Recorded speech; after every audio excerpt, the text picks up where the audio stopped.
دوستو، پیغمبر اسلام کے پہلے خلیفہ راشد اور عشرہ مبشرہ میں شامل حضرت ابو بکر صدیق رضی اللہ تعالی عنہ انبیاء اور رسولوں کے بعد انسانوں میں سب سے افضل قرار پائے۔ ہجرت مدینہ کے وقت نبی کریم صلی اللہ علیہ وآلہ وسلم کے رفیق سفر بھی تھے۔ ابو بکر صدیق رضی اللہ تعالی عنہ کے ساتھ صدیق کا لقب بھی لگایا جاتا ہے، جسے ابو بکر صدیق رضی اللہ تعالی عنہ کی صدیق و تائید پر نبی کریم صلی اللہ علیہ وآلہ وسلم نے عطا فرمایا تھا۔ آپ مردوں میں سب سے پہلے اسلام قبول کرنے والے کہلائے۔ غزوہ بدر اور دیگر تمام غزوات میں نبی کریم صلی اللہ علیہ وآلہ وسلم کے ساتھ رہے۔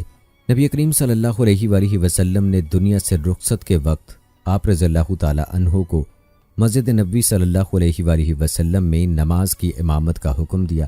آپ رضی اللہ تعالی عنہ نے اسلام اور اس کے بعض فرائض سے انکار کرنے والے عرب قبائل سے جنگ کی، عراق و شام کو فتح کرنے کے لیے لشکر روانہ کیا، جس کے بارے میں ہم آپ کو اپنی پچھلی ویڈیوز میں بتا چکے ہیں۔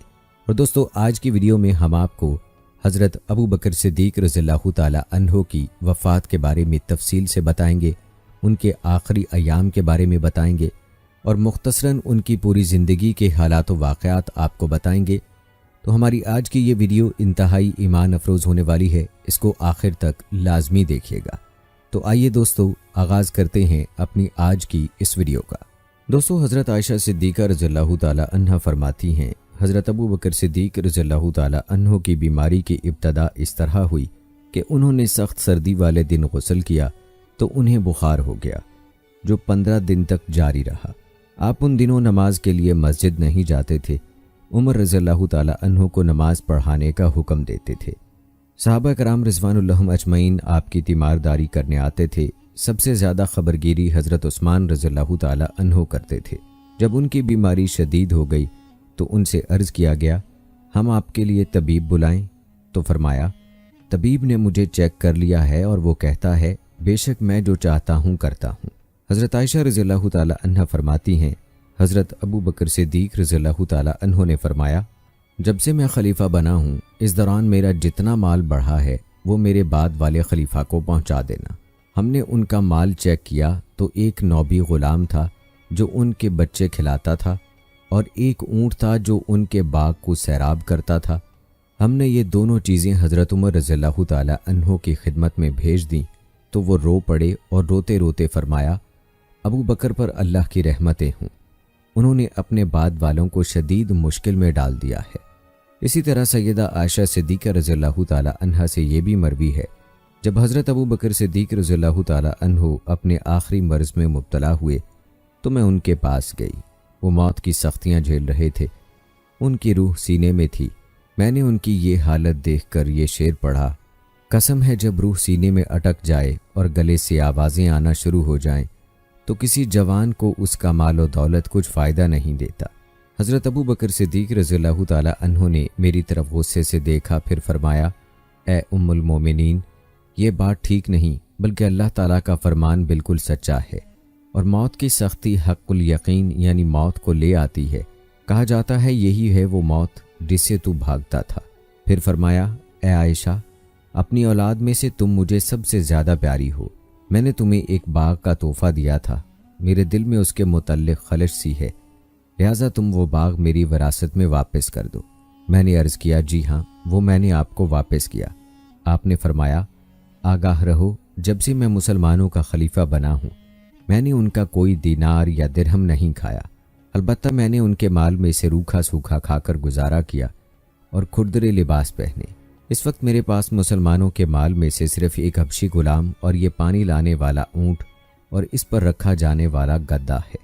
جب میں فوت ہو جاؤں تو تم یہ چیزیں عمر رضی اللہ تعالی عنہ کے حوالے کر دینا اور ان سے آزاد ہو جانا۔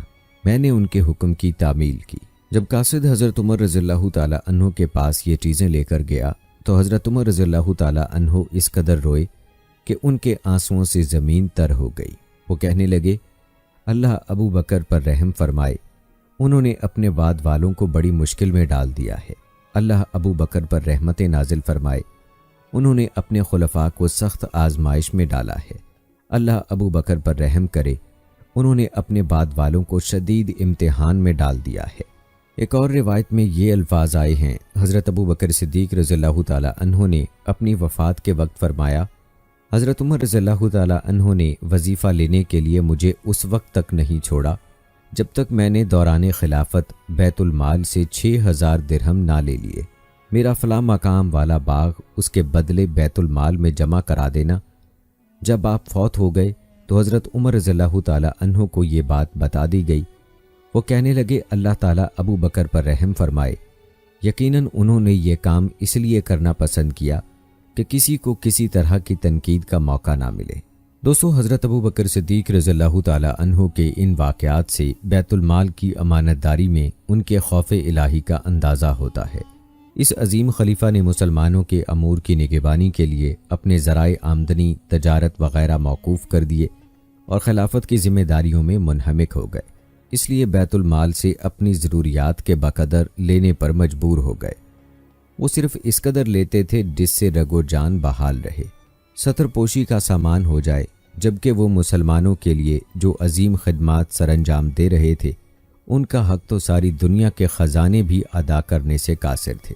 پھر جب ان کی موت قریب آئی تو انہوں نے مسلمانوں کا باقی ماندہ حقیر سا مال بھی واپس کر دیا تاکہ وہ اپنے رب کے پاس پوری طرح مطمئن ہو کر جائیں، ان کا دل صاف ہو اور نفس پاکیزہ ہو، تقوی کے علاوہ ان کے کندھوں پر کوئی بوجھ نہ ہو، ان کے ہاتھ ایمان کے علاوہ ہر چیز سے خالی ہوں۔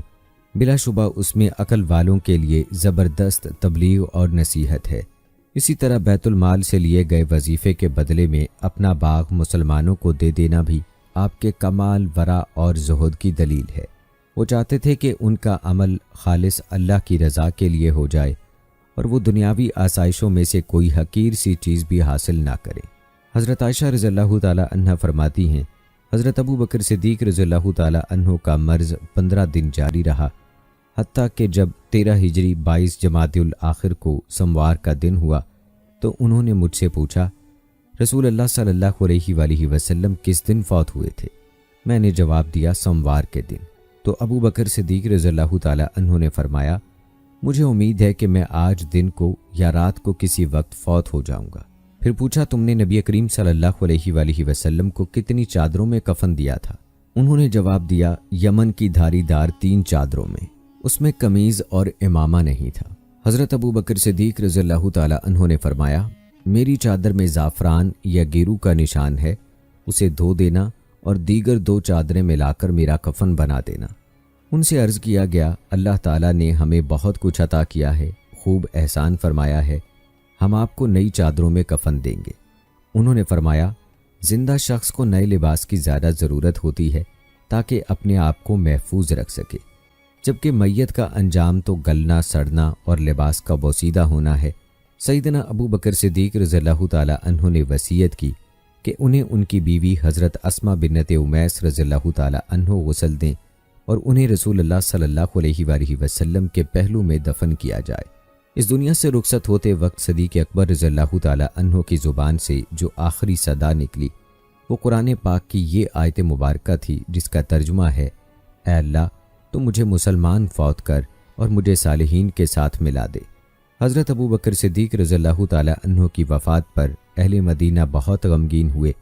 رسول اللہ صلی اللہ علیہ وآلہ وسلم کی وفات کے بعد آپ کی وفات اہل مدینہ کے لیے نہایت حزن و ملال کا باعث بنی۔ حضرت علی بن ابی طالب رضی اللہ تعالیٰ عنہ بہت روئے، تیزی سے حضرت ابو بکر صدیق رضی اللہ تعالیٰ عنہ کے گھر آئے اور آپ کے قریب کھڑے ہو کر فرمایا، اے ابو بکر، اللہ آپ پر رحم فرمائے۔ آپ رسول اللہ صلی اللہ علیہ وآلہ وسلم کے محبوب، دوست، سقائے رازدان اور مشیر خاص تھے۔ آپ نے سب سے پہلے اسلام قبول کیا اور سب سے زیادہ یقین و ایمان والے تھے، سب سے زیادہ اللہ کا خوف کھانے والے، اللہ کے دین میں سب سے زیادہ مضبوط اور رسول اللہ صلی اللہ علیہ وآلہ وسلم کے سب سے بڑھ کر محافظ تھے، اسلام کے سب سے بڑھ کر شہدائی تھے اور سب سے بہترین ساتھی تھے۔ آپ کے مناقب سب سے اعلیٰ ہیں، ہر نیک کام میں سب سے آگے رہے، آپ کا درجہ سب سے بلند ہے۔ آپ رسول اللہ صلی اللہ علیہ وآلہ وسلم کے سیرت و کردار کے سب سے زیادہ مشابہ تھے۔ آپ سب سے افضل مقام و مرتبے والے اور رسول اللہ صلی اللہ علیہ وآلہ وسلم کے سب سے زیادہ مکرم تھے۔ اللہ آپ کو رسول اللہ صلی اللہ علیہ وآلہ وسلم اور اسلام کی طرف سے افضل ترین جزا عطا فرمائے۔ آپ نے رسول اللہ صلی اللہ علیہ وآلہ وسلم کی تصدیق اس وقت کی جب لوگ انہیں جھٹلا رہے تھے۔ آپ رسول اللہ صلی اللہ علیہ وآلہ وسلم کے کان اور آنکھوں کی حیثیت رکھتے تھے۔ اللہ تعالیٰ نے آپ کو اپنی کتاب میں صدیق قرار دیا ہے۔ ارشاد باری تعالیٰ ہے جس کا ترجمہ ہے، اور جو شخص سچائی یعنی دین حق لے کر آیا اور جس نے اس کی تصدیق کی وہی لوگ متقی ہیں۔ آپ نے اس وقت رسول اللہ صلی اللہ علیہ وآلہ وسلم کی مدد کی جب لوگوں نے بخل کیا، جب مشکلات میں لوگ پیچھے ہٹ گئے تو آپ نے ان کا ساتھ دیا، اور سب سے اعلیٰ ساتھ مشکلات کے وقت کا ساتھ ہے۔ آپ غار میں نبی کریم صلی اللہ علیہ وآلہ وسلم کے ساتھ تھے، اور اللہ نے آپ کو ثانی اثنین کے لقب سے پکارا ہے۔ آپ نبی مکرم صلی اللہ علیہ وآلہ وسلم کو تسلی دینے والے تھے، ہجرت میں ان کے ساتھی تھے۔ جب لوگ مرتد ہوئے تو آپ نے اللہ کے دین اور نبی اکرم صلی اللہ علیہ وآلہ وسلم کی امت میں بہترین جانشینی کی۔ آپ نے وہ کردار ادا کیا کہ کسی نبی کے ساتھی نے ایسا کردار ادا نہیں کیا۔ آپ دین حق کی حمایت کے لیے اس وقت کھڑے ہوئے جب رسول اللہ صلی اللہ علیہ وآلہ وسلم کے صحابہ کمزوری کا مظاہرہ کر رہے تھے۔ آپ نے اس وقت مقابلہ کیا جب صحابہ کرام عاجز آ گئے۔ جب وہ ضعف کا شکار ہوئے تو آپ نے طاقت کا مظاہرہ کیا، اور آپ نے منہج نبوی پر اس وقت ثابت قدمی دکھائی جب صحابہ کمزور ہو رہے تھے۔ آپ رسول اللہ صلی اللہ علیہ وآلہ وسلم کے فرمان کے عین مطابق بدنی طور پر کمزور مگر اللہ کے معاملے میں نہایت طاقتور تھے۔ آپ تواضع اختیار کرتے تھے جبکہ اللہ کے ہاں آپ بہت عظیم تھے۔ لوگوں کی نظر میں عظیم المرتبت اور ان کے دلوں میں بلند مقام والے تھے۔ کسی شخص کو آپ کے بارے میں طعن و تشنیع کرنے کا کوئی موقع نہ تھا۔ آپ کے نزدیک کمزور شخص قوی تھا جب تک کہ آپ اس کا حق اسے نہ لے دیتے۔ قریبی رشتہ دار اور دور والا سب اس معاملے میں آپ کے نزدیک برابر تھے۔ آپ کو وہ شخص زیادہ محبوب تھا جو اللہ تعالیٰ کا زیادہ خوف کھانے والا فرما بردار ہوتا تھا۔ آپ کا معاملہ کھرا، سچا اور نرمی والا تھا۔ آپ کا فرمان فیصلہ کن اور حتمی ہوتا تھا۔ آپ نرم، حلیم اور محتاط تھے۔ آپ کی رائے علم و عزم والی تھی۔ آپ کے ذریعے دین کو اعتدال، ایمان کو تقویت اور اللہ کے دین کو غلبہ نصیب ہوا۔ اللہ کی قسم آپ بہت آگے نکل گئے اور آپ نے پیچھے والوں کو تھکا دیا، اور آپ شاندار کامیابی سے ہمکنار ہو گئے۔ ہم آپ کی وفات حسرت آیات پر انا للہ و انا الیہ راجعون پڑھتے ہیں۔ ہم اللہ کی قضا پر راضی ہیں۔ اللہ کی قسم، رسول اللہ صلی اللہ علیہ وآلہ وسلم کی وفات کے بعد آپ کی وفات جتنا صدمہ مسلمانوں کو کبھی نہ ہوگا۔ آپ دین کے لیے عزت، حفاظت اور حمایت کا سبب تھے۔ اللہ تعالیٰ آپ کو اپنے نبی محمد صلی اللہ علیہ وآلہ وسلم کے ساتھ میں لائے اور ہمیں آپ کے اجر و ثواب سے محروم نہ کرے، نہ ہمیں آپ کے بعد گمراہ کرے، آمین۔ حضرت علی رضی اللہ تعالیٰ عنہ کا کلام پورا ہونے تک لوگ خاموش رہے، پھر وہ زاروں کے تار رونے لگے اور با آواز بلند کہنے لگے، آپ نے بالکل سچ کہا۔ ایک اور روایت میں ہے کہ جب حضرت ابو بکر صدیق رضی اللہ تعالیٰ عنہ کو کفن دے دیا گیا تو سیدنا علی رضی اللہ تعالیٰ عنہ فرمانے لگے، مجھے اس کفن میں لپٹے ہوئے شخص سے بڑھ کر کوئی شخص محبوب نہیں جو اپنے درخشاں نامہ اعمال کے ساتھ اللہ کے پاس جا رہا ہے۔ حضرت ابو بکر صدیق رضی اللہ تعالیٰ عنہ 63 سال کی عمر میں فوت ہوئے۔ تمام روایات اس پر متفق ہیں۔ انہوں نے رسول اللہ صلی اللہ علیہ وآلہ وسلم جتنی عمر پائی۔ آپ کی وصیت کے مطابق آپ کی بیوی حضرت اسماء بنت امیس رضی اللہ تعالیٰ عنہ نے آپ کو غسل دیا اور آپ کو رسول اللہ صلی اللہ علیہ وآلہ وسلم کے پہلو میں دفن کیا گیا، اور آپ کا سر رسول اللہ صلی اللہ علیہ وآلہ وسلم کے کندھوں کے برابر رکھا گیا۔ حضرت عمر رضی اللہ تعالیٰ عنہ نے آپ کی نماز جنازہ پڑھائی۔ آپ کو قبر میں اتارنے کے لیے حضرت عمر رضی اللہ تعالیٰ عنہ، حضرت عثمان رضی اللہ تعالیٰ عنہ، حضرت طلحہ رضی اللہ تعالیٰ عنہ اور آپ کا بیٹا عبد الرحمن رضی اللہ تعالیٰ عنہ قبر میں اترے۔ آپ کی لحد کو رسول اللہ صلی اللہ علیہ وآلہ وسلم کی قبر کے ساتھ ملا دیا گیا۔ حضرت ابو بکر صدیق رضی اللہ تعالیٰ عنہ آفاق عالم میں دین الہی کی نشر و اشاعت کے لیے عظیم جہاد کرنے کے بعد دنیا سے اس طرح رخصت ہوئے کہ انسانی تاریخ اس عظیم ہستی کو ہمیشہ یاد رکھے گی۔ آپ صلی اللہ علیہ وآلہ وسلم نے رسول اللہ صلی اللہ علیہ وآلہ وسلم کی وفات کے بعد رسول اللہ صلی اللہ علیہ وآلہ وسلم کی دعوت کا پرچم ہر طرف لہرایا اور آپ کے لگائے ہوئے پودے کی آبیاری کی۔ آپ نے عدل و انصاف اور حریت کے بیج بوئے اور شہداء کے قیمتی اور پاکیزہ خون سے ان کی آبیاری کی، جس کے نہایت شاندار نتائج نکلے۔ آپ علوم و ثقافت اور فکر و نظر میں سبقت لے گئے۔ تاریخ انسانی ابو بکر صدیق رضی اللہ تعالی عنہ کو ہمیشہ شاندار الفاظ میں یاد کرتی رہے گی، کیونکہ انہوں نے اپنے شاندار جہاد اور عظیم صبر و ثبات کے ذریعے سے دور ارتداد میں دین اسلام کی حفاظت کی تھی۔ اللہ تعالیٰ نے ان کے ذریعے عظیم اور مثالی فتوحات سے نوازا، جن کی بدولت دعوت اسلام کریا کریا نگر نگر اکناف عالم میں پھیلتی چلی گئی۔ دوستو، کسی شاعر نے کیا خوب کہا ہے، کہہ دو کہ محمد صلی اللہ علیہ وآلہ وسلم خیر الانبیاء ہیں، زمین پر چلنے والوں میں سے سب سے اعلیٰ و برتر ہیں۔ رسولوں کے صحابہ میں سے محمد صلی اللہ علیہ وآلہ وسلم کے صحابہ سب سے عظیم ہیں۔ آپ صلی اللہ علیہ وآلہ وسلم کے صحابہ میں سے ابو بکر و عمر رضی اللہ تعالی عنہ سب سے افضل ہیں۔ میں ان دونوں پر قربان جاؤں، وہ محمد صلی اللہ علیہ وآلہ وسلم کی مدد کے لیے پیدا کیے گئے۔ یہی وہ دو احباب ہیں جو ہمارے نبی صلی اللہ علیہ وآلہ وسلم کی حمایت کے لیے میدان میں نکل آئے اور ان کی مدد کی۔ وہ دونوں نبی مکرم صلی اللہ علیہ وآلہ وسلم کے سسر ہیں۔ ان دونوں کی بیٹیاں وحی الہی کی روشنی میں رسول اللہ صلی اللہ علیہ وآلہ وسلم کی محبوب بیویاں ہیں۔ سیدہ عائشہ رضی اللہ تعالی عنہا کے والد ابو بکر رضی اللہ تعالی عنہ اور سیدہ حفصہ رضی اللہ تعالی عنہا کے والد عمر رضی اللہ تعالی عنہ محمد صلی اللہ علیہ وآلہ وسلم کے اعلیٰ ترین صحابہ ہیں۔ یہ دونوں والد اور دونوں بیٹیاں کیسی خوش نصیب ہیں۔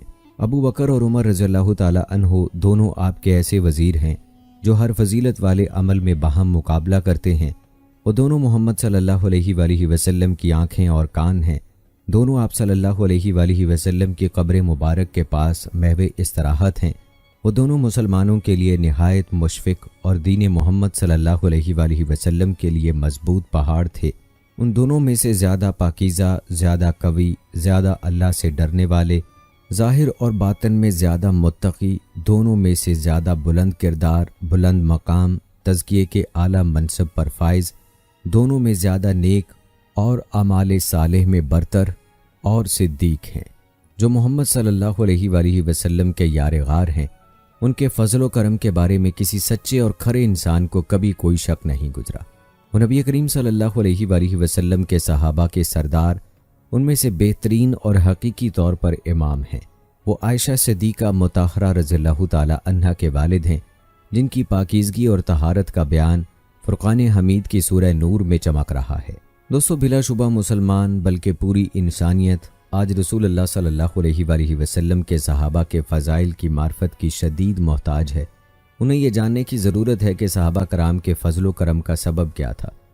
رسول اللہ صلی اللہ علیہ وآلہ وسلم کی تربیت نے ان پر کیا اثرات مرتب کیے اور انہیں وہ کون سا عالی مقام حاصل ہوا جس کی بدولت یہ لوگ انسانی تاریخ کے انتہائی محترم و ممتاز انسان بن گئے۔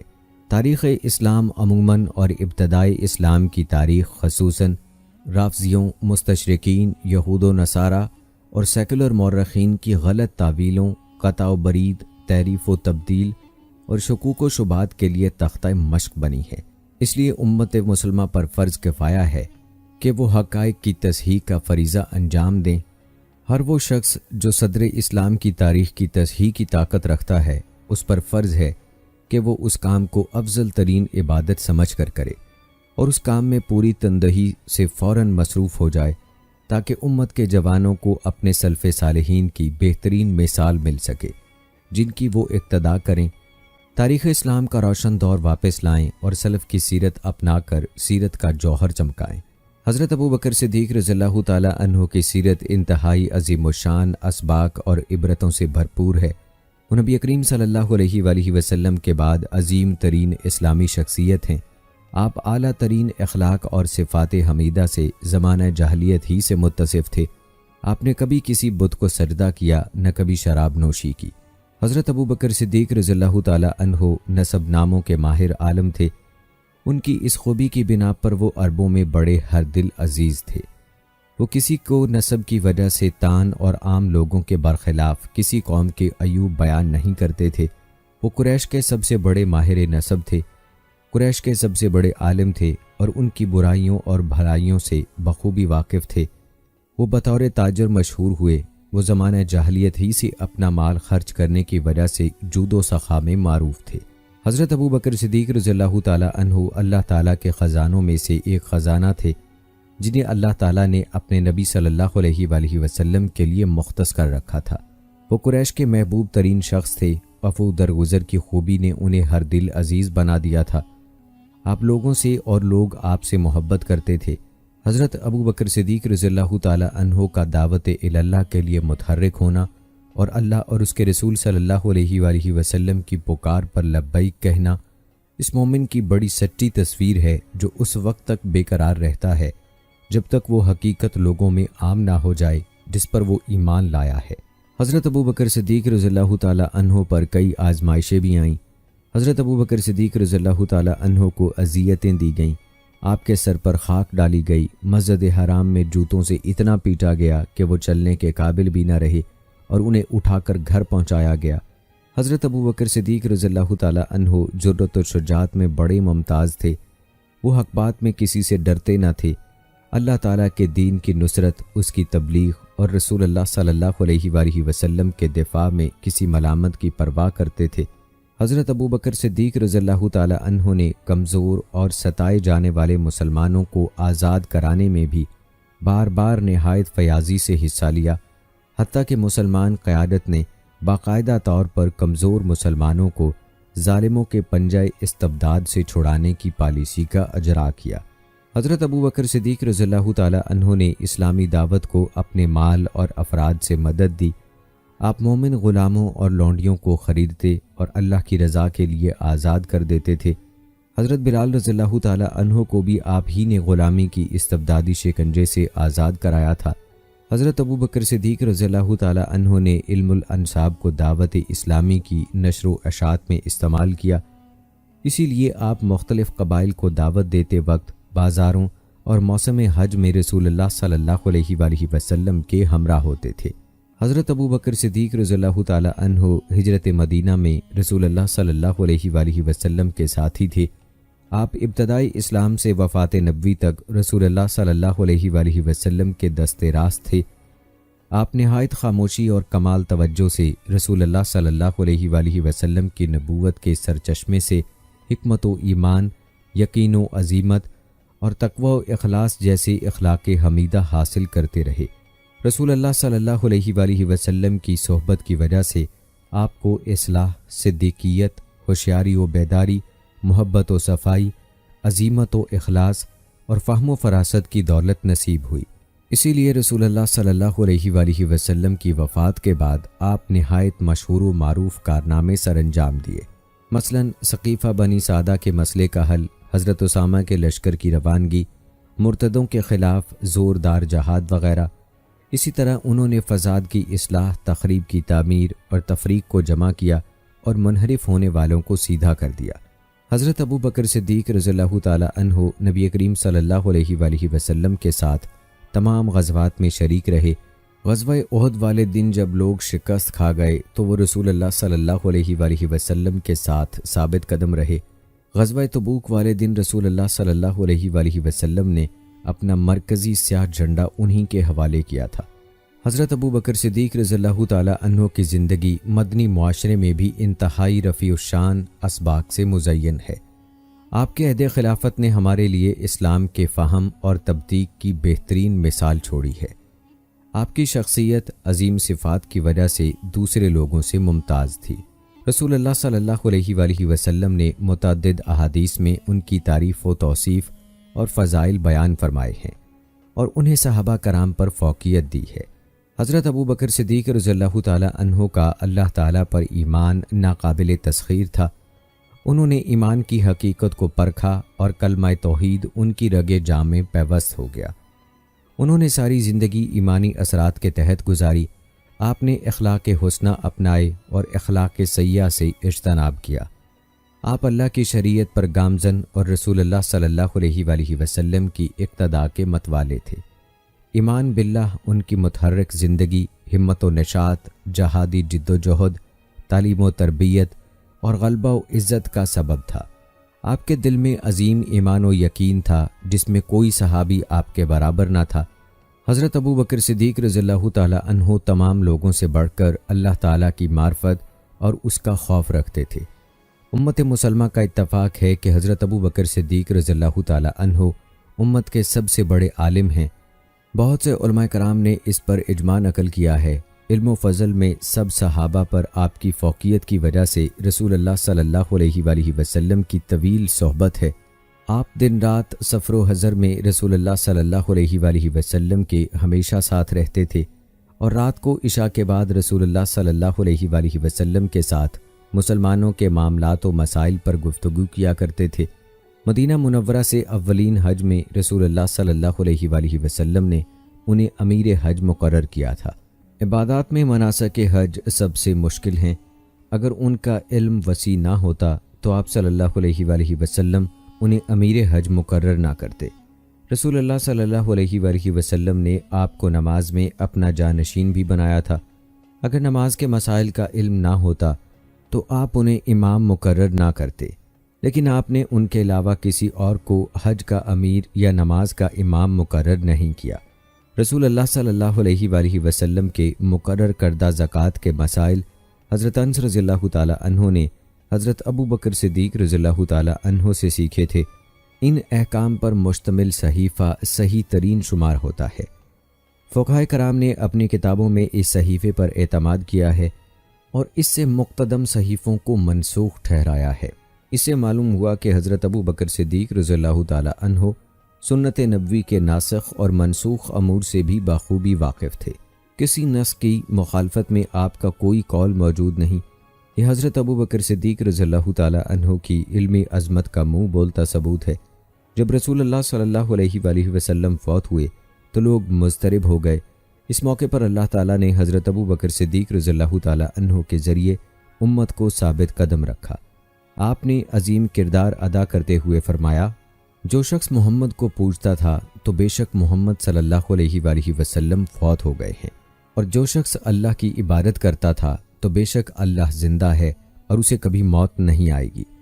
اسی طرح حضرت ابو بکر صدیق رضی اللہ تعالیٰ عنہ نے سقیفہ بنی سعدہ میں بھی اہم کردار ادا کیا، جبکہ انہوں نے انصار کو اپنے حقیقی موقف پر مطمئن کر دیا اور مسلمانوں کے درمیان کوئی فتنہ پیدا نہیں ہونے دیا۔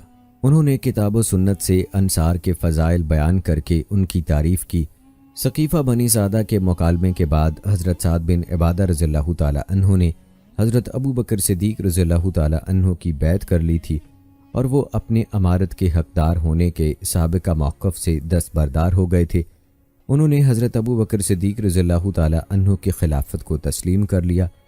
اس موقع پر ان کے چچا زاد حضرت بشیر بن سعد رضی اللہ تعالیٰ عنہ نے سب سے پہلے حضرت ابو بکر رضی اللہ تعالیٰ عنہ کی بیعت کی تھی۔ چنانچہ اس بیعت کے متعلق کوئی چھوٹا یا بڑا بحران صحیح روایات سے ثابت نہیں۔ اسی طرح کسی قسم کی تقسیم اور گروہ بندی بھی ثابت نہیں کہ ان میں سے ہر ایک خلافت کا دعوے دار ہو، جیسا کہ بعض مورخین نے باور کرانے کی کوشش کی ہے۔ اس کے برعکس اسلامی اخوت و مودت پہلے کی طرح قائم تھی، بلکہ پہلے سے زیادہ بڑھ گئی تھی۔ جیسا کہ صحیح روایات سے ثابت ہے، قرآنی آیات اور احادیث نبویہ میں حضرت ابو بکر صدیق رضی اللہ تعالیٰ عنہ کے خلافت کے اشارے موجود ہیں۔ اہل سنت والجماعت کے سلف و خلف کا اجماع ہے کہ حضرت ابو بکر صدیق رضی اللہ تعالیٰ عنہ اپنی فضیلت، سبقت اسلام اور نمازوں میں نبی اکرم صلی اللہ علیہ وآلہ وسلم کے حکم پر امام بننے کی وجہ سے نبی کریم صلی اللہ علیہ وآلہ وسلم کے بعد خلافت کے سب سے زیادہ مستحق تھے۔ رسول اللہ صلی اللہ علیہ وآلہ وسلم نے ابو بکر صدیق رضی اللہ تعالیٰ عنہ کو نمازوں کی امامت سونپی تو صحابہ کرام رضوان اللہ مجمعین بھی نبی کریم صلی اللہ علیہ وآلہ وسلم کی مراد سمجھ گئے تھے، اسی لیے تمام صحابہ نے بالاتفاق انہیں اپنا خلیفہ چن لیا۔ امت مسلمہ نے سلطنت کے امور کی نگرانی کے لیے خلافت اسلامی کا منہج و طریقہ اپنایا اور اسی پر اتفاق ہے۔ خلافت کی ابتدا امت کی ضرورت سے ہوئی اور پھر امت نے اسے قبول کر لیا، اسی لیے انہوں نے رسول اللہ صلی اللہ علیہ وآلہ وسلم کے خلیفہ کے چناؤ میں جلدی کی۔ چنانچہ خلافت ہی مسلمانوں کا اصل نظام حکومت ہے، جس کا آئین قرآن و سنت سے لیا گیا ہے۔ فقہاء کرام نے خلافت اسلامیہ کی بنیادوں پر گفتگو کرتے ہوئے شورا اور بیعت کو بنیاد قرار دیا ہے، اور ان دو اصولوں کی دلیل قرآن مجید میں موجود ہے۔ علامہ ابو الحسن ندوی رحمۃ اللہ علیہ نے خلافت کی شرائط اور تقاضوں پر سیر حاصل بحث کی ہے۔ انہوں نے ابو بکر صدیق رضی اللہ تعالی عنہ کی سیرت و کردار کی روشنی میں دلائل و براہین سے ثابت کیا ہے کہ حضرت ابو بکر صدیق رضی اللہ تعالی عنہ میں خلافت نبوی کی تمام شرائط موجود تھیں۔ حضرت ابو بکر صدیق رضی اللہ تعالی عنہ نے اپنی بیعت کے بعد امت سے خطاب فرمایا، جو مختصر ہونے کے باوجود اسلامی خطبات میں شاہکار خطبہ شمار ہوتا ہے۔ اس خطبے میں انہوں نے ملک کی قیادت کا منہج بیان کیا، عدل و انصاف اور رحم دلی کے اصول بتائے جو حکمران اور رعایا کے معاملات پر لاگو ہوتے ہیں۔ آپ نے پرزور طریقے سے بیان کیا کہ حاکم وقت کی اطاعت اس وقت تک ہوگی جب تک وہ اللہ اور اس کے رسول صلی اللہ علیہ وآلہ وسلم کی اطاعت کرے گا۔ انہوں نے جہاد کی ترغیب بھی دی کیونکہ اسی میں امت کی عزت و طاقت ہے۔ گناہوں سے بے حیائی سے اجتناب کا حکم دیا کیونکہ انہی سے اجتناب کرنے سے معاشرہ تباہی اور فساد سے محفوظ رہتا ہے۔ حضرت ابو بکر صدیق رضی اللہ تعالی عنہ نے اپنی تیار کردہ پالیسی کو نافذ کرنا چاہا تو صحابہ کرام میں سے اپنے وزیر و مددگار منتخب فرمائے۔ اس امت کے امین ابو عبیدہ بن جراح رضی اللہ تعالی عنہ کو وزیر خزانہ بنایا اور بیت المال کے امور ان کے سپرد کیے۔ حضرت عمر رضی اللہ تعالی عنہ کو وزارت عدل سونپی، جبکہ حضرت ابو بکر رضی اللہ تعالی عنہ خود بھی فیصلے فرماتے تھے۔ حضرت زید بن ثابت رضی اللہ تعالی عنہ کو ڈاک اور مواصلات کا محکمہ دیا۔ خط کتابت بھی انہی کی ذمہ داری تھی، جبکہ بعض اوقات حاضرین مجلس مثلا حضرت علی رضی اللہ تعالی عنہ اور عثمان رضی اللہ تعالی عنہ بھی یہ فریضہ ادا کرتے تھے۔ مسلمانوں نے حضرت ابو بکر صدیق رضی اللہ تعالی عنہ کو خلیفہ رسول کا لقب دیا۔ صحابہ کرام نے حضرت ابو بکر صدیق رضی اللہ تعالی عنہ کو منصب خلافت کے فرائض کی وجہ سے اپنی تجارتی مصروفیات سے فارغ کرنے کی ضرورت محسوس کی تو ان کی ضروریات کا ذمہ امت نے لے لیا۔ حضرت ابو بکر صدیق رضی اللہ تعالی عنہ مسلمانوں کے درمیان رسول اللہ صلی اللہ علیہ وآلہ وسلم کے خلیفہ کے طور پر زندہ رہے۔ آپ لوگوں کو دین کی تعلیم دینے کا کوئی موقع ہاتھ سے جانے نہیں دیتے تھے۔ آپ انہیں نیکی کا حکم دیتے اور برائی سے روکتے تھے۔ آپ کا کردار آپ کی رعایا پر ہدایت، ایمان اور اخلاق کی شعاعیں بکھیرتا تھا۔ حضرت ابو بکر صدیق رضی اللہ تعالی عنہ کا دور خلافت راشدہ کا ابتدائی دور ہے، اور اس کی اہمیت رسول اللہ صلی اللہ علیہ وآلہ وسلم کے عہد سے متصل ہونے کی وجہ سے بہت زیادہ ہے۔ عہد صدیقی میں رسول اللہ صلی اللہ علیہ وآلہ وسلم کے دور میں ہونے والے فیصلوں کی مکمل اتباع کی جاتی تھی۔ حضرت ابو بکر صدیق رضی اللہ تعالی عنہ مختلف علاقوں میں امیر مقرر کرتے تھے اور انہیں انتظامی، عدالتی، امامت، زکوٰۃ کی تحصیل اور تمام قسم کی امارت سونپتے تھے۔ امیر مقرر کرتے وقت رسول اللہ صلی اللہ علیہ وآلہ وسلم کے منتخب کردہ افراد کو ترجیح دیتے تھے۔ اسی لیے ہم دیکھتے ہیں کہ رسول اللہ صلی اللہ علیہ وآلہ وسلم کی وفات کے وقت جتنے عمراء مقرر تھے، حضرت ابو بکر صدیق رضی اللہ تعالی عنہ نے انہیں برقرار رکھا۔ ان میں سے کسی امیر کو معزول نہیں کیا سوائے اس شخص کے جس کی خدمات کسی اور جگہ مطلوب ہوں، تو اس جگہ کی اہمیت کے پیش نظر اس امیر کا تبادلہ کر دیا۔ البتہ اس میں اس امیر کی رضامندی کو بھی پیش نظر رکھا، جیسا کہ حضرت عمر بن عاص رضی اللہ تعالی عنہ کے معاملے میں ہوا۔ حضرت ابو بکر صدیق رضی اللہ تعالی عنہ کے دور خلافت میں عمراء کی ذمہ داریاں وہی تھیں جو رسول اللہ صلی اللہ علیہ وآلہ وسلم کے دور میں تھیں۔ حضرت علی رضی اللہ تعالی عنہ اور زبیر رضی اللہ تعالی عنہ کی بیعت میں تاخیر کے متعلق بہت سی روایات مروی ہیں کہ انہوں نے حضرت ابو بکر صدیق رضی اللہ تعالی عنہ کی بیعت بعد میں کی تھی، لیکن یہ روایات صحیح نہیں ہیں سوائے حضرت ابن عباس رضی اللہ تعالی عنہ کی روایت کے، جس میں ہے کہ حضرت علی رضی اللہ تعالی عنہ، زبیر اور ان کے کچھ ساتھی حضرت فاطمہ بنت رسول صلی اللہ علیہ وآلہ وسلم کے گھر بیٹھے ہوئے تھے اور بیعت سے پیچھے رہ گئے تھے، لیکن یہ احباب اور چند مہاجرین صحابہ کرام حضرت علی رضی اللہ تعالی عنہ کے ساتھ مل کر رسول اللہ صلی اللہ علیہ وآلہ وسلم کی تجہیز و تکفین میں مصروف ہونے کی وجہ سے پیچھے رہے تھے۔ حضرت علی رضی اللہ تعالی عنہ اور زبیر رضی اللہ تعالی عنہ نے رسول اللہ صلی اللہ علیہ وآلہ وسلم کی وفات کے دوسرے دن منگل کے روز حضرت ابو بکر صدیق رضی اللہ تعالی عنہ کی بیعت کر لی تھی۔ حضرت ابو بکر صدیق رضی اللہ تعالی عنہ سے رسول اللہ صلی اللہ علیہ وآلہ وسلم کی وراثت کے بارے میں سوال کیا گیا تو انہوں نے حضرت فاطمہ رضی اللہ تعالی عنہا اور نبی مکرم صلی اللہ علیہ وآلہ وسلم کے چچا حضرت عباس رضی اللہ تعالی عنہ سے عرض کیا، میں نے رسول اللہ صلی اللہ علیہ وآلہ وسلم کو یہ ارشاد فرماتے ہوئے سنا، ہمارا مال وراثت نہیں بنے گا، ہم جو چھوڑ جائیں وہ صدقہ ہے، بلا شبہ آل محمد اس مال میں سے کھائیں گے۔ ایک اور روایت میں ہے کہ حضرت ابو بکر صدیق رضی اللہ تعالی عنہ نے فرمایا، میں رسول اللہ صلی اللہ علیہ وآلہ وسلم کے ہر عمل کے مطابق عمل کروں گا اور آپ صلی اللہ علیہ وآلہ وسلم کے کسی بھی عمل کو ترک نہیں کروں گا۔ میں ڈرتا ہوں کہ اگر میں نے رسول اللہ صلی اللہ علیہ وآلہ وسلم کے عمل سے کوئی چیز ترک کی تو میں راہ راست سے ہٹ جاؤں گا۔ تاریخی روایات سے ثابت ہے کہ حضرت ابو بکر صدیق رضی اللہ تعالی عنہ اپنی خلافت کے دوران اہل بیت کو مال فے، فدق اور خیبر کے خمس میں سے حصہ دیتے تھے۔ ہاں، انہوں نے ان اموال کو وراثت قرار دے کر تقسیم نہیں کیا، کیونکہ انہوں نے اس بارے میں رسول اللہ صلی اللہ علیہ وآلہ وسلم کی ممانعت سن رکھی تھی۔ حضرت ابو بکر صدیق رضی اللہ تعالی عنہ نے اپنے خطبے میں صاف صاف بتا دیا تھا کہ میں اللہ کا خلیفہ نہیں بلکہ رسول اللہ صلی اللہ علیہ وآلہ وسلم کا خلیفہ ہوں۔ میں کہ انسان ہوں جو معصوم عن الخطات نہیں۔ جس طرح رسول اللہ صلی اللہ علیہ وآلہ وسلم نے اپنی نبوت و رسالت کے ساتھ کردار ادا کیا، میں ویسا کردار ادا نہیں کر سکوں گا۔ میں اپنی سیاست میں رسول اللہ صلی اللہ علیہ وآلہ وسلم کا متابع ہوں، کوئی مبتدع نہیں ہوں۔ حضرت اسامہ رضی اللہ تعالی عنہ کے لشکر کی روانگی میں متعدد سبق اور عبرتیں موجود ہیں۔ مثلا حالات و واقعات کتنے ہی سنگین ہو جائیں، وہ اہل ایمان کو ان کی دینی ذمہ داریوں سے سبکدوش نہیں کر سکتے۔ اسلامی دعوت کا مشن کسی خاص ہستی کے ساتھ منسلک نہیں بلکہ یہ تمام مسلمانوں پر فرض ہے۔ نبی کریم صلی اللہ علیہ وآلہ وسلم کی اتباع واجب ہے۔ مسلمانوں میں اختلاف ہو جائے تو وہ اس کا حل کتاب و سنت سے تلاش کریں۔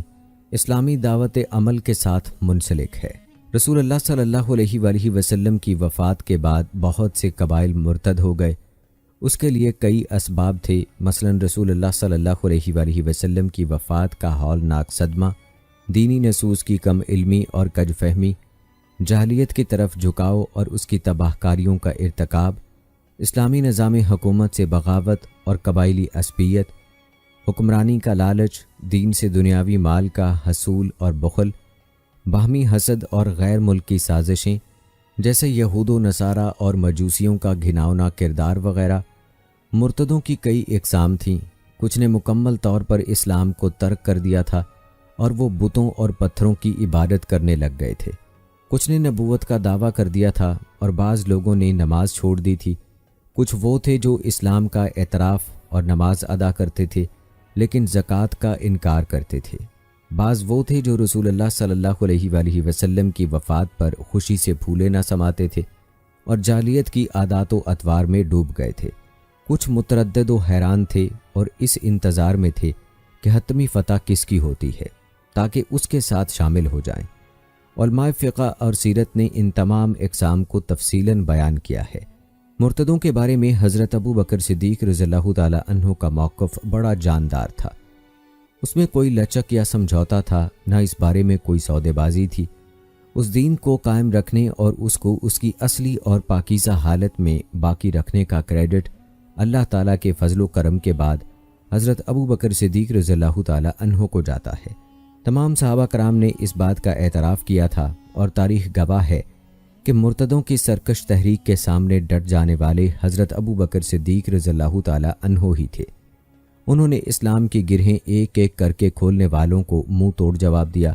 ان کا یہ کردار انبیاء کرام جیسا تھا جو انہوں نے اپنے دور میں ادا کیا۔ یہ ہے خلافت جس کا حق حضرت ابو بکر صدیق رضی اللہ تعالی عنہ نے بخوبی ادا کیا اور تا قیامت مسلمانوں کی تعریف اور دعاؤں کے مستحق ٹھہرے۔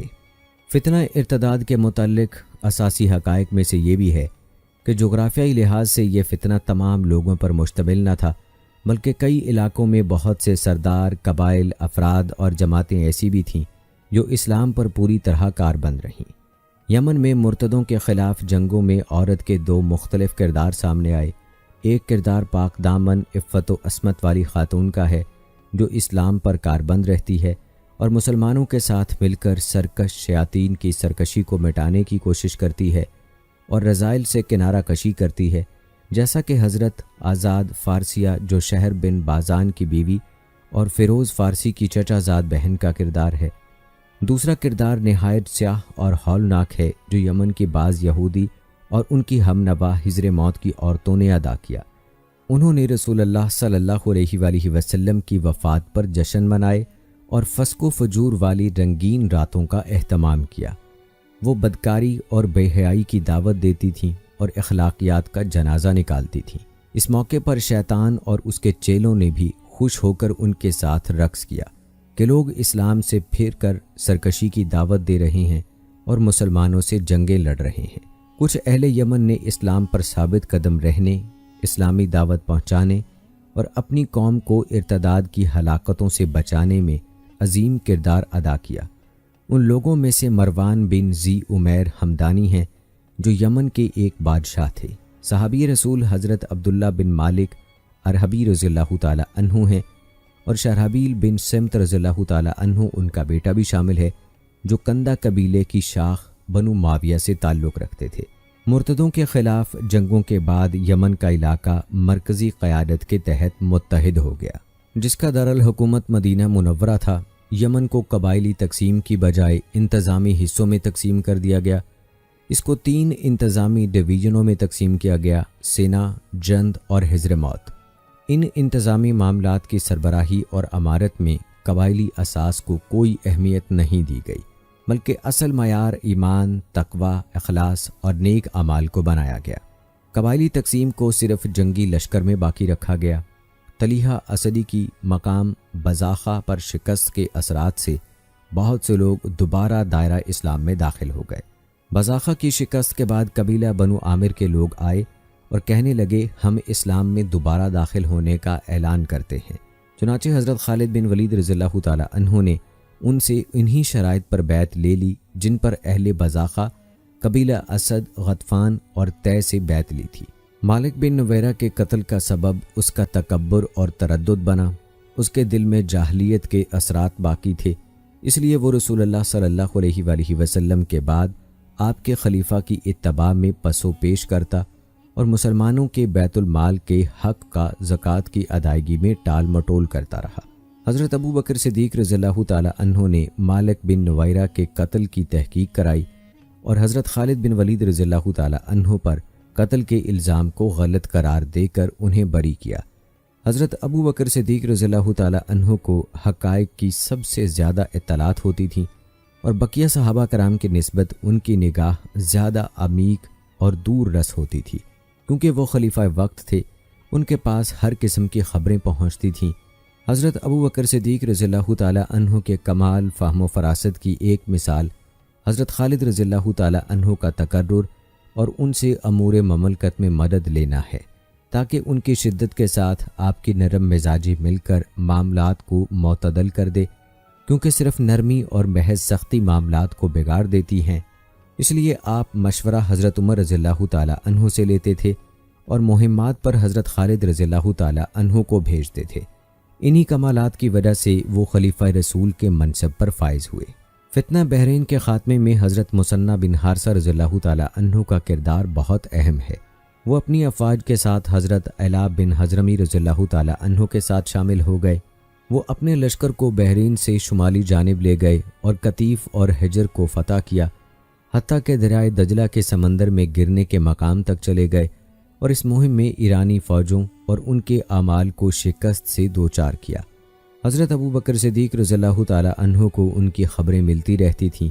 آپ نے ساتھیوں سے ان کے بارے میں سوال کیا تو قیس بن عاصم منقری نے عرض کیا، یہ معروف و مشہور اور اعلیٰ نسب والا شخص مثنہ بن حارثہ شیبانی ہے۔ یمامہ میں حضرت خالد رضی اللہ تعالی عنہ کے ہاتھوں بنو حنیفہ کی شکست سے فتنہ ارتداد کی کمر ٹوٹ گئی۔ جنگ یمامہ میں بہت سے حفاظ قرآن بھی شہید ہوئے۔ اس کے نتیجے میں حضرت عمر رضی اللہ تعالی عنہ کے مشورے پر حضرت ابو بکر صدیق رضی اللہ تعالی عنہ نے چیتڑوں، ہڈیوں، کھجوروں کے پتوں اور لوگوں کے سینوں سے قرآن کو ایک صحیفے کی صورت میں جمع کرنے کا حکم دیا۔ حضرت ابو بکر صدیق رضی اللہ تعالی عنہ نے یہ عظیم کام جلیل القدر صحابی حضرت زید بن ثابت رضی اللہ تعالی عنہ کو سونپا۔ حضرت ابو بکر صدیق رضی اللہ تعالی عنہ اور آپ کے بعد آنے والے خلفائے راشدین کے دور میں حکومت و غلبے کی شرائط پوری ہو گئی تھیں۔ اللہ تعالیٰ کے فضل و کرم کے بعد امت کو ان شرائط کی یاد دہانی کا کریڈٹ بھی حضرت ابو بکر صدیق رضی اللہ تعالیٰ عنہ کو جاتا ہے۔ انہوں نے بدوؤں کا زکوٰۃ سے مستثنیٰ ہونے کا مطالبہ رد کر دیا تھا اور حضرت اسامہ رضی اللہ تعالیٰ عنہ کے لشکر کو بااصرار روانہ کیا تھا۔ آپ نے شریعت کی مکمل پابندی کی اور کسی بھی چھوٹی یا بڑی شرعی چیز سے دستبرداری اختیار نہیں کی۔ مرتدوں کے خلاف حضرت ابو بکر صدیق رضی اللہ تعالیٰ عنہ نے مانوی، روحانی اور مادی ہر طرح کی تیاری کی تھی۔ آپ نے ان کے خلاف لشکر تیار کیے، امراء کو جھنڈے تھمائے اور کمانڈروں کو منتخب کیا۔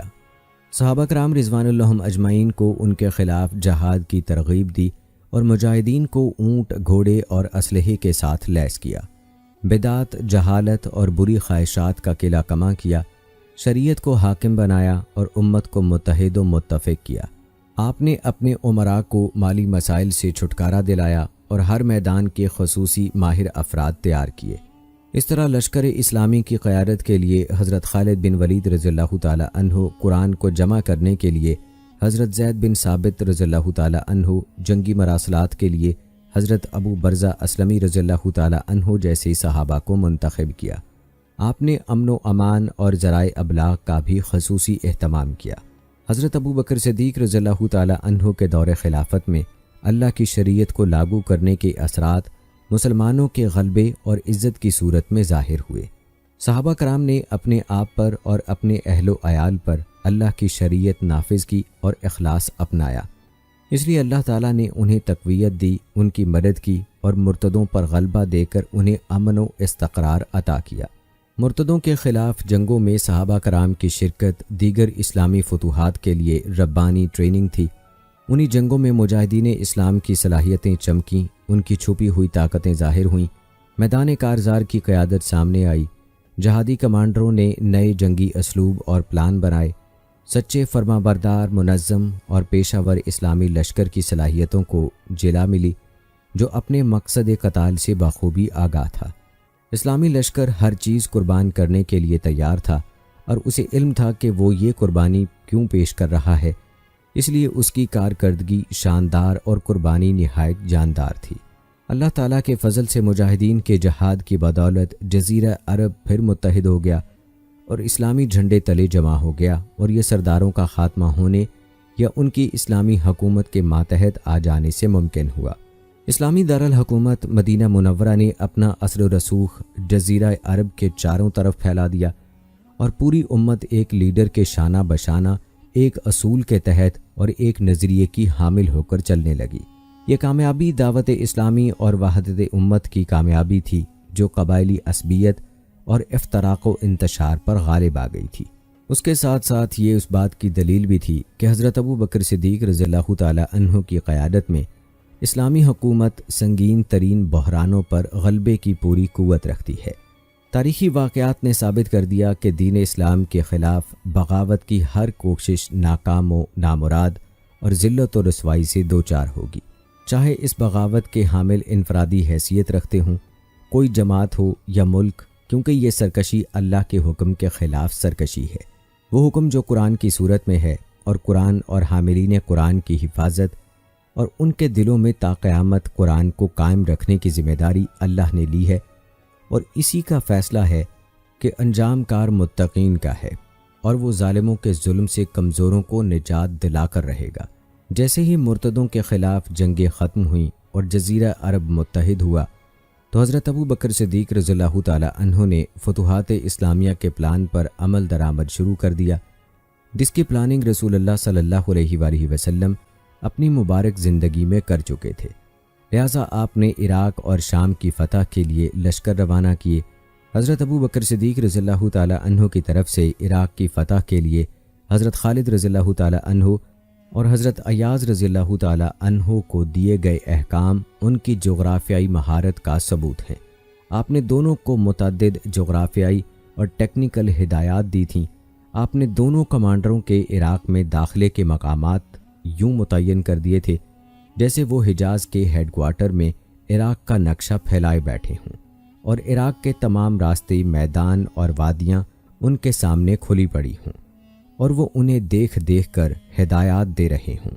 حضرت خالد رضی اللہ تعالی عنہ نے متعدد مارکے لڑے جو عراقی فتح کے اسباب بنے، مثلاً مارکہ ذات السلاسل، مارکہ مزار، مارکہ ولجہ، الیس، ہیرا، انبار، عین التمر، دومت الجندل، مارکہ حسید، مارکہ مسیح اور فراز وغیرہ۔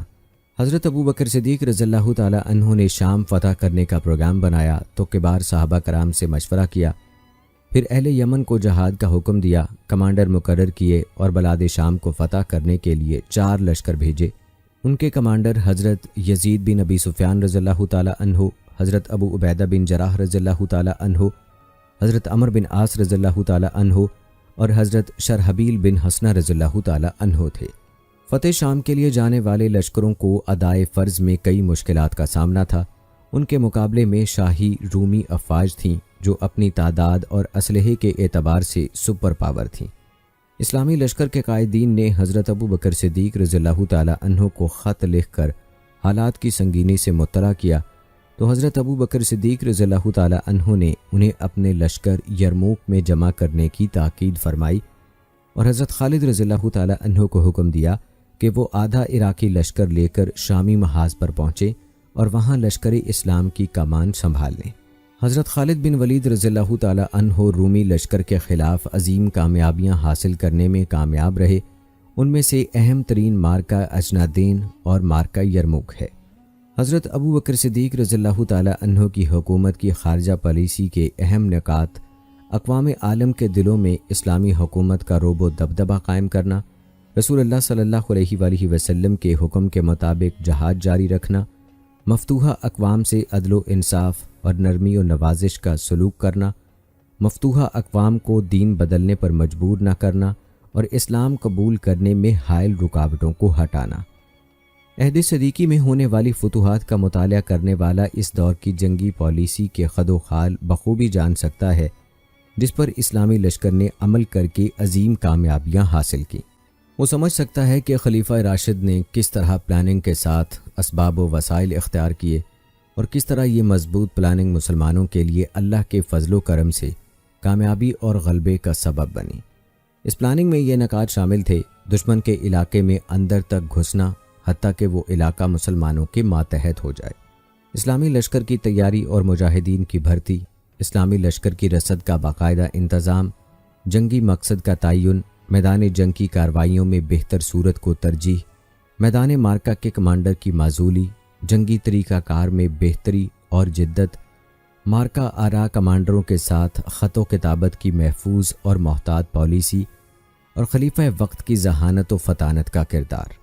حضرت ابو بکر صدیق رضی اللہ تعالی عنہ نے اپنے کمانڈروں اور لشکریوں کو اپنے احکام و ہدایات میں حقوق اللہ بیان فرمائے، مثلا دشمن کے سامنے صبر و ثبات کا مظاہرہ، جنگ میں اللہ کے لیے اخلاص، ادائے امانت کا انتظام اور اللہ کے دین کی نصرت میں ذاتی محبتوں اور تعلقات کی قربانی۔ اسی طرح آپ نے رعایا اور لشکر پر گورنروں اور کمانڈروں کے حقوق مقرر کیے، مثلا امیر کی لازمی اطاعت، اس کے حکم کی فوری تعمیل اور غنیمتوں کی تقسیم میں اس کی عدم مخالفت وغیرہ۔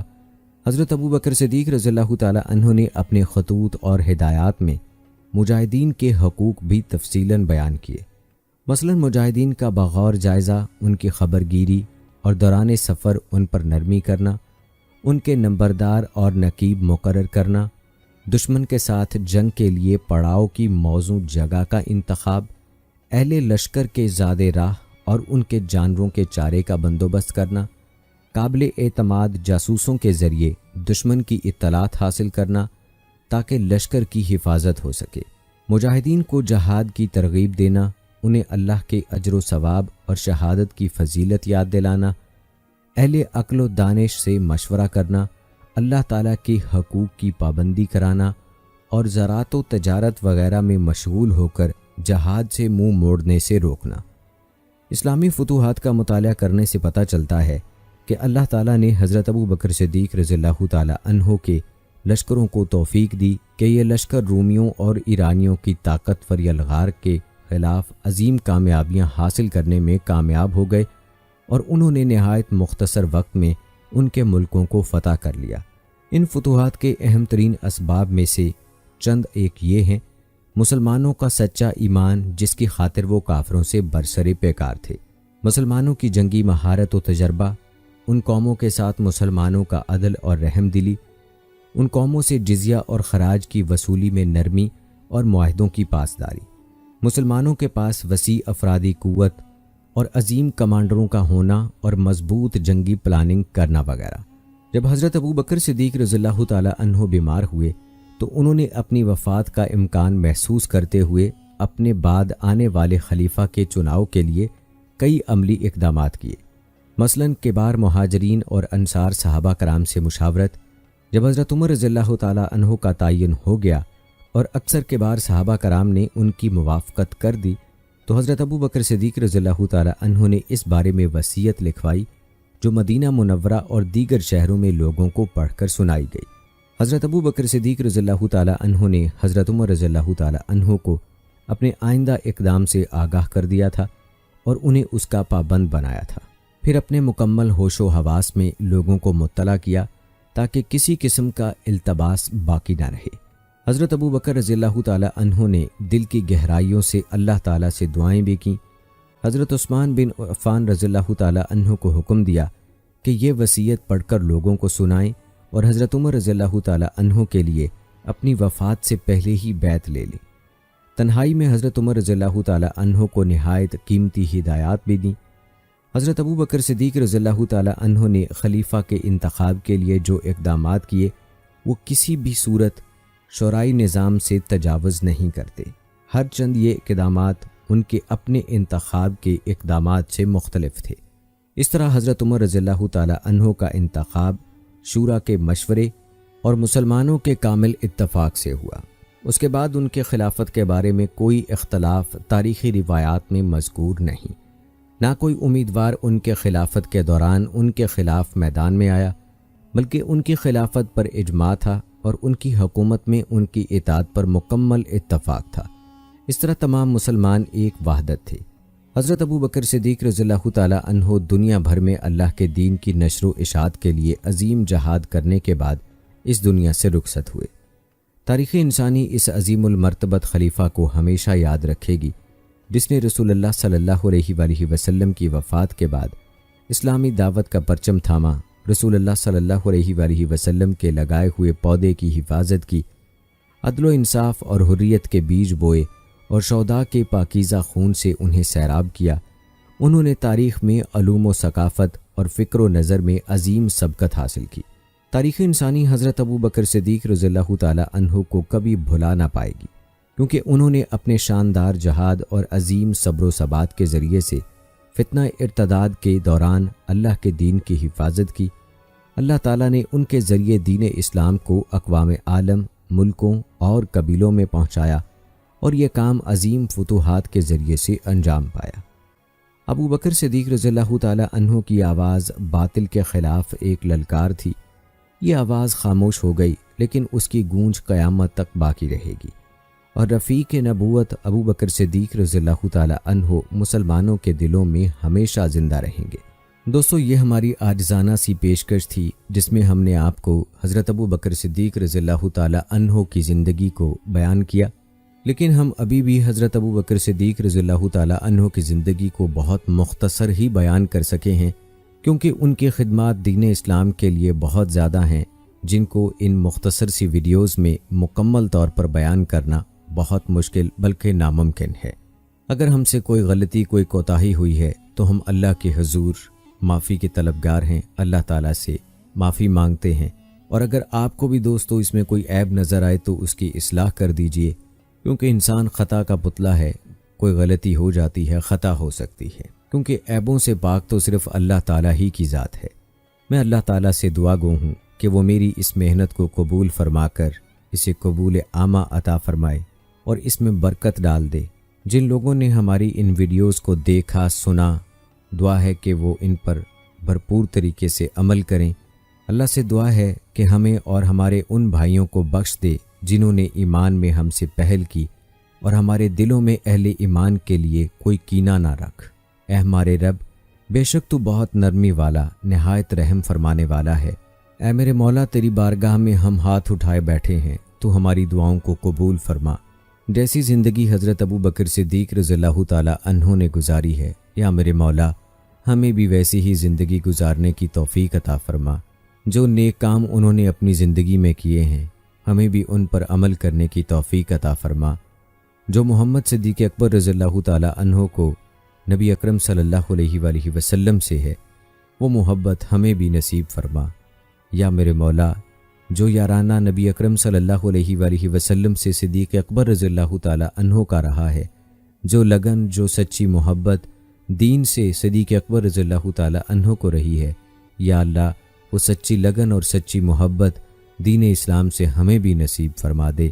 یا میرے مولا جس طرح سے دین اسلام پہ وہ چلے، جو مشکلات انہوں نے اٹھائیں لیکن وہ ثابت قدم رہے، یا میرے مولا وہ ثابت قدمی ہمیں بھی عطا فرما دے۔ یا اللہ ہمارا دین اسلام پر خاتمہ فرما دے، محمد صلی اللہ علیہ وآلہ وسلم کا یارانہ نصیب فرما دے۔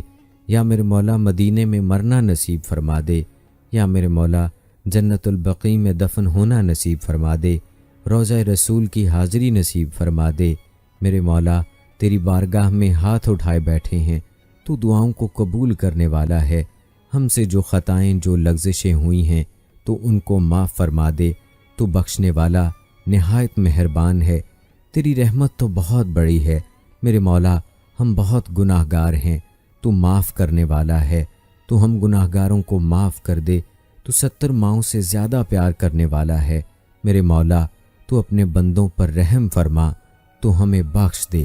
میرے مولا تیری رحمت بہت بڑی ہے، تیری رحمت کے طلبگار ہیں، تیری رحم کے طلبگار ہیں۔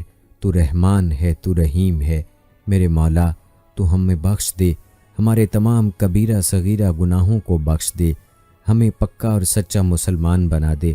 یا میرے مولا تو ہمیں ویسا بنا دے جیسا تو چاہتا ہے۔ میرے مولا ہمیں ویسا بنا دے جسے تو پسند کرتا ہے۔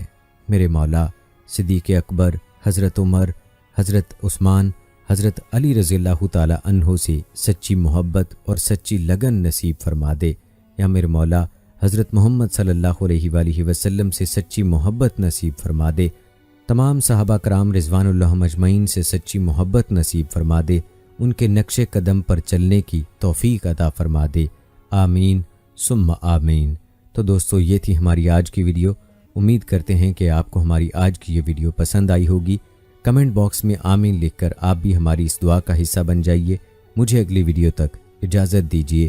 فی امان اللہ۔